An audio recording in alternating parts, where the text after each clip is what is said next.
porque essa pauta em especial foi o pedido de uma telespectadora que falou comigo no Instagram, contou o que estava acontecendo e eu falei, poxa vida, a gente precisa falar um pouquinho mais sobre esse assunto para as pessoas, a gente precisa informar as pessoas.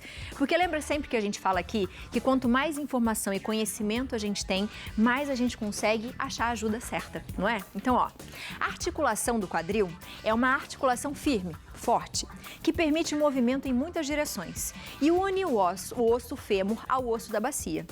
Muitos bebês e crianças podem apresentar uma alteração nesse encaixe dos ossos, o que provoca uma instabilidade. A isso a gente dá o nome de displasia do desenvolvimento do quadril, conhecida como DDQ. Você já ouviu falar disso? Não? No Brasil, 1 a 2 crianças podem desenvolver displasia para cada 100 nascidos. Para esclarecer as nossas dúvidas sobre essa condição, a gente conversa agora com a ortopedista pediátrica Natasha Vogel. Seja muito bem-vinda à nossa casa, Natasha. Que assunto importante. Hoje a gente vai falar sobre um assunto muito legal da ortopedia pediátrica, que é a displasia do desenvolvimento dos quadris. Seja muito bem-vinda. Obrigada, adorei vir aqui, adorei te conhecer. Que gostoso, espero que você goste. E eu acho que para a gente entender um pouquinho o que é a displasia, eu queria que você falasse para a gente um pouquinho sobre a articulação do quadril. A articulação do quadril ela é composta, como você falou, de 2 ossos, né? Os ossos da bacia e o osso do fêmur. Ela tem que ser bem firme, bem forte, para que esse quadril ele não saia da posição. Eu até falo que é uma bola e um soquete. E eles têm que estar bem juntos, bem posicionados. Com essa doença, o que acontece? Esse soquete, ele não necessariamente está bem redondinho. E aí esse quadril começa, esse fêmur, né, essa cabeça do fêmur começa a ficar mais solta e ela pode até sair do lugar. E como que a gente consegue identificar isso numa criança? É possível ainda quando a mamãe está grávida ou não? Não, quando a mamãe está grávida não, mas a gente já pode colher alguns fatores de risco, né? Então ver como é que a criança tá, o posicionamento da criança intraútero, saber se tem história familiar positiva para a doença, se teve alguém na família que fez prótese de quadril antes dos 40 anos, 50. Então são todas dicas para a gente ir pensando se mais para frente a gente vai ter que investigar, vai ter que se preocupar com isso ou não. Boa. Quando a criança nasce, é possível já ver a primeiro momento ou não? Algumas vezes sim. Existem alguns testes na maternidade que a gente pode fazer, o Ortolani e o Barlow, são testes que o médico faz, o pediatra faz, para saber se essa articulação está bem firme no lugar. E com isso, ele pode sentir um estalido ou um clunk, que é o que a gente fala, que dá para perceber que ele não está bem encaixado ou que ele está instável dessa articulação. Aí a gente pode partir para os próximos passos. E, de repente, se não foi identificado naquele momento, em casa, o que os pais devem ficar atentos? Então, inicialmente é difícil, porque não é visível a articulação do quadril, né? Diferente do pé. Todo mundo presta atenção no pé, né? Qual é o formato do pé. O quadril não, é uma articulação bem escondidinha. Mas existem algumas coisas que a gente pode perceber. O clique, uma alteração da preguinha do glúteo, do bumbum. Então, a gente vira o bebezinho de costas e tem uma alteração entre as pregas glúteas. Uma dificuldade para abrir as perninhas de lado na hora, por exemplo, de trocar a fraldinha. Esse é outro sinal. Ou até mesmo quando a criança, às vezes, começa a andar, que a gente percebe que ela está mancando, que tem alguma coisa de diferente. Aí são sinais mais tardios de displasia. E chega a doer, doutora? Não, a criança ela foi concebida dessa forma, né? Isso quando diagnosticada e quando ela tem, logo que nasce, a gente faz a avaliação. Mas a displasia ela também pode acontecer durante o crescimento e desenvolvimento da criança. Então, por exemplo, existem algumas ações, como o charutinho, que deixa as perninhas apertadas e esticadas, que favorecem esse quadril acabar escapando da posição ideal. A gente tem umas fotinhos aqui, eu queria que você explicasse pra gente um pouquinho. O que a gente está vendo aqui, doutora? Do lado direito, da imagem da bacia, do osso da bacia, a gente tem um quadril normal. Do lado esquerdo, né, do paciente que eu tô falando, a gente percebe que o quadril já não tá encaixado, tá fora da posição que a gente precisaria que ele estivesse. A seguir, as duas imagens dos bebezinhos, nós vemos 2 testes. O teste de Barlow, que é um teste provocativo, onde a gente vê se essa articulação está firme. Se ela não estiver, ela vai escorregar e depois a gente vai encaixar de novo. E o ortolane, que já é uma manobra de redução. Esse quadril que está fora do lugar, a gente consegue encaixar no lugar. E a terceira imagem, a mais inferior, é o suspensório de Pavlik. É uma das ferramentas que a gente tem para tratar esse tipo de patologia, esse tipo de doença. E você falou um pouquinho o que de repente a gente deve ficar atento. Se em casa eu já tive alguém e tal, falou um pouco do parto e posição. Qual seria a posição que de repente pode acontecer do bebezinho nascer com uma displasia? Principalmente a posição sentado. Quando ele fica sentado, os obstetras chamam de posição pélvica, tá? Como um dos fatores mais conhecidos que provocam a doença é o fator mecânico, então essa posição ela é muito favorável para a displasia de quadril. E tem essa coisa que as meninas têm mais ou menos? Tem isso, doutora? Tem. Meninas, primeiras filhas, posição pélvica, pouco líquido amniótico durante a gestação, são todos fatores de risco que a gente tem que ficar atento para eventualmente investigar. Que interessante. A gente tem um depoimento para a gente entrar um pouquinho nos tratamentos e como funciona. Vamos assistir juntas? Vamos, claro. Então vamos lá. Boa tarde, Abi, equipe do programa Santa Receita. Eu sou a Ana, mãe da Isabel. A Isabel nasceu agora em janeiro de 2023 e logo na sala de parto, quando a pediatra foi avaliar, ela já suspeitou de displasia de quadril. Naquela primeira semana, a gente já fez o ultrassom que confirmou o diagnóstico de displasia. A gente nunca tinha ouvido falar nisso, né? Mas ali a gente logo foi atrás de procurar especialistas e ali nas primeiras semanas a gente já começou também o tratamento, que basicamente consiste na colocação do suspensório de Pavlik. Esse suspensório é um pouquinho complicado porque a gente não pode tirar, né? Não pode tirar para dar banho. Tem alguns cuidados bem específicos, então a gente teve que se adaptar bastante, tive que adaptar a posição de amamentação, as roupinhas, a troca de fralda. E ali pra gente, primeira semana com recém-nascido já é difícil. Com esse suspensório ficou um pouquinho mais difícil ainda. Mas a gente seguiu a risco o tratamento e agora... E acredito que em poucas semanas ela já vai receber alta. Então, valeu muito a pena. Essa foi a minha experiência. Então, obrigada e boa tarde a todos.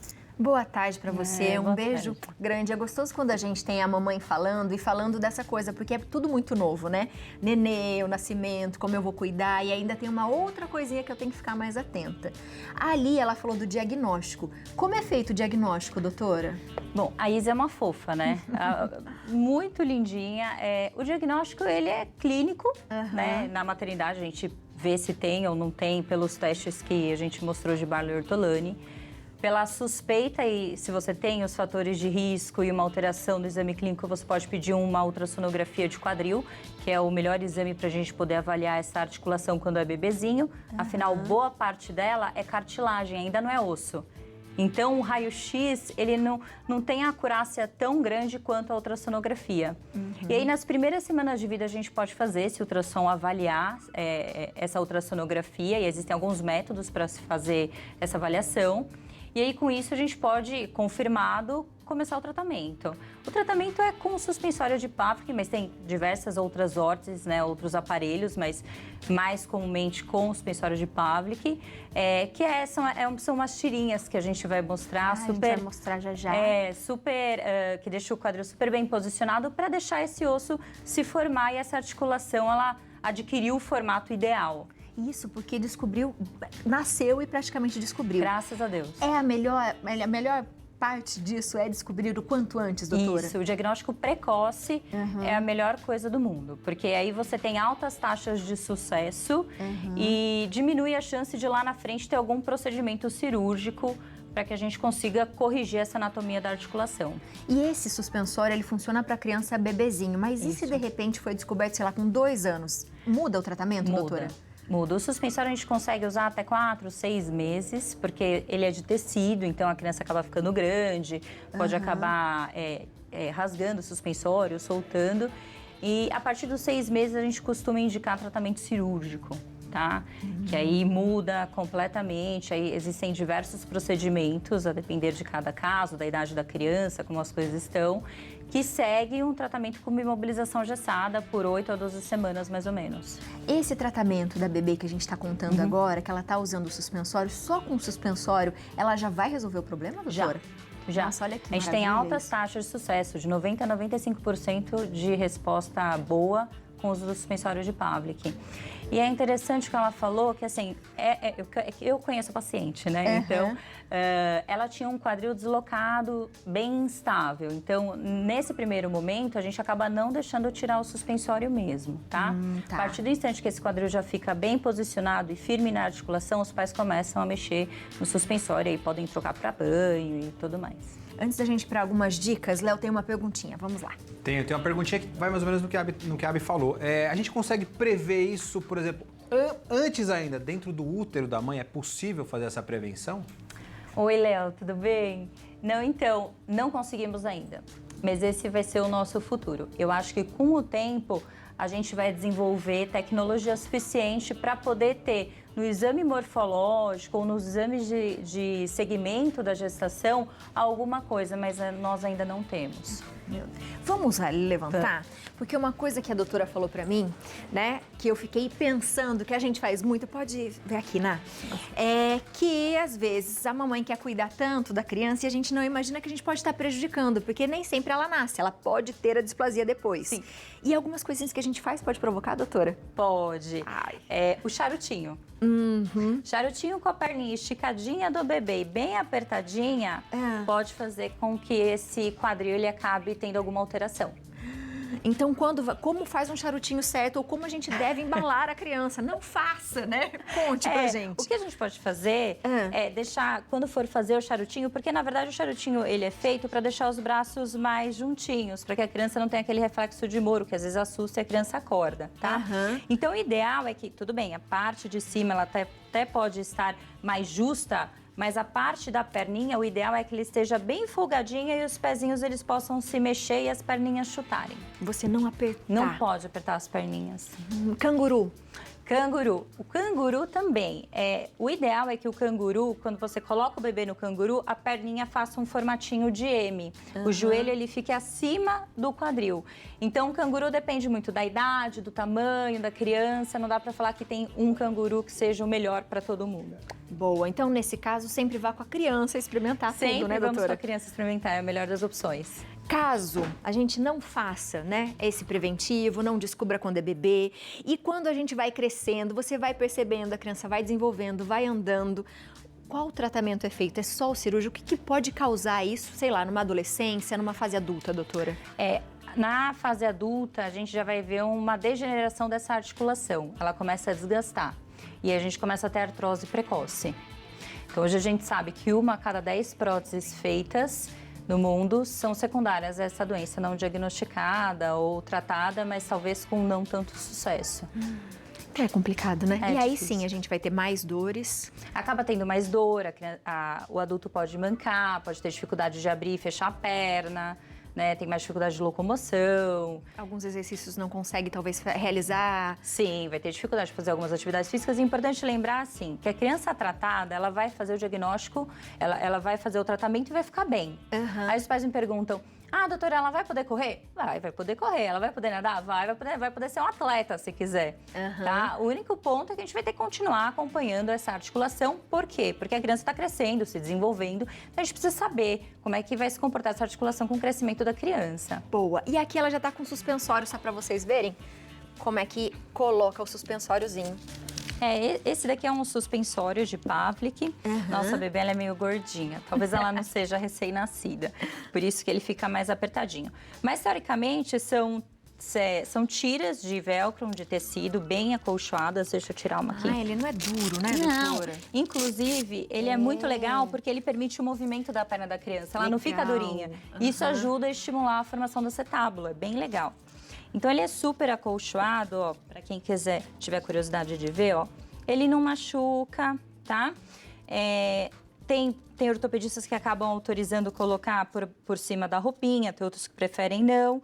Mas, no geral, o princípio do suspensório é deixar as perninhas bem posicionadas para que esse quadril ele fique bem posicionado e ajude a estimular a formação do acetábulo, que é aquele osso da bacia. Da bacia. Que interessante. Doutora, eu adorei a gente conversar sobre isso. E acho que a tendência, né? Quanto mais conhecimento a gente tiver, eu acho que quanto mais estrutura a gente também tiver para os médicos, para os cientistas aqui no nosso país, mais fácil vai ser a gente identificar esse diagnóstico, talvez até mesmo, quem sabe, na hora que a mamãe tá grávida ainda, né? No berço da mamãe ali ainda, né? Eu acho que esse vai ser o futuro, obviamente que tem um tempo até isso se tornar realidade, mas no geral, quanto mais as pessoas souberem da doença, mais vai ser fácil de fazer o diagnóstico, porque a informação ela é essencial para chegar até o pediatra, chegar até o ortopedista e falar, olha, eu tenho história familiar positiva para a doença, eu conheço alguém na família que teve que tratar, ou, ai, minha filha foi pélvica, eu vi isso, então eu preciso que dê uma olhada. Acho que um bom bate-papo com o pediatra ou, eventualmente, ortopedista é o melhor caminho para poder suspeitar e diagnosticar a doença. Adorei. Ritinha, muito obrigada por nos indicar a pauta, né? Por participar aqui também com a Netinha. E eu acho que foi muito importante para as pessoas de casa. A gente já quer que você volte para falar de outras coisas, por favor. Vou voltar, com Espero certeza. que você tenha gostado. Eu amei. E você de casa, aproveita para seguir a doutora, @Natasha Vogel. Tá aparecendo o Instagram para você e aproveita para fazer pergunta e falar que viu ela aqui no Santa Receita. Obrigada, viu? Eu que agradeço. Beijo.